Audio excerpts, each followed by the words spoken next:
காதலித்து திருமணம் செய்த பெற்றோர்கள் தங்கள் பிள்ளைகளை நீ காதலிக்க வேண்டாம் என்று சொல்லுகிறார்.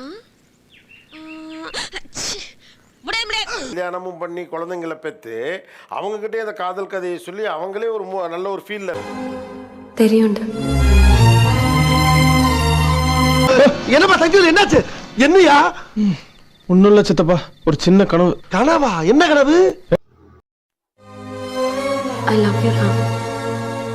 நான் உன்னை என்னைக்குமே கஷ்டப்படுத்த மாட்டேன். கனவு சித்தப்பா, அதை விடு. ஏண்டா கனவா இருந்தாலும் ஒரு நியாயம் வேணாமாடா? பேசாம படு. விஷயம் அவங்களுக்கு ஈஸியா கிடைக்குது. அந்த விஷயம் அதுக்கு நிறைய கெடுதலுக்கு உண்டான விஷயம் கொண்டு போகுது. நம்ம ஒண்ணு கேட்டா நம்மள அசர வைக்கிற மாதிரி ஒரு பதில் சொல்வார் பாரு, அது நமக்கு இங்க புரியாது, வீட்டுக்கு போனா தான் புரியும். அவர் கிறிஸ்டின் கோயிலுக்கு போறதோ இவர் சொல்றதெல்லாம் கேட்கறதோ அந்த லவ்ல கஷ்டமா தெரியுது.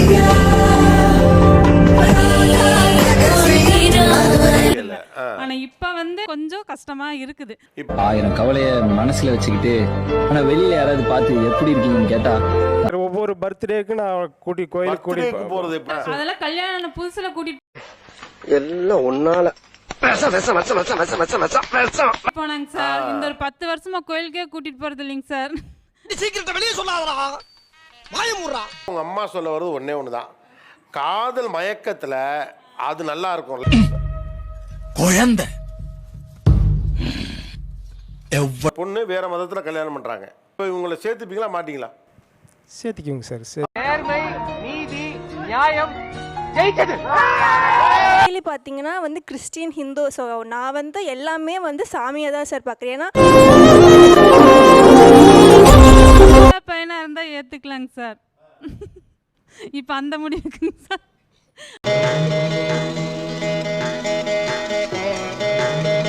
சப்போர்ட் சிஸ்டம் இல்லாதனால நீங்க கஷ்டப்பட்டீங்களா? ஆர்வத்துல லவ் சொன்னப்போ ஒத்துக்கிட்டோமே, அதனால உங்களுக்கு கஷ்டமா?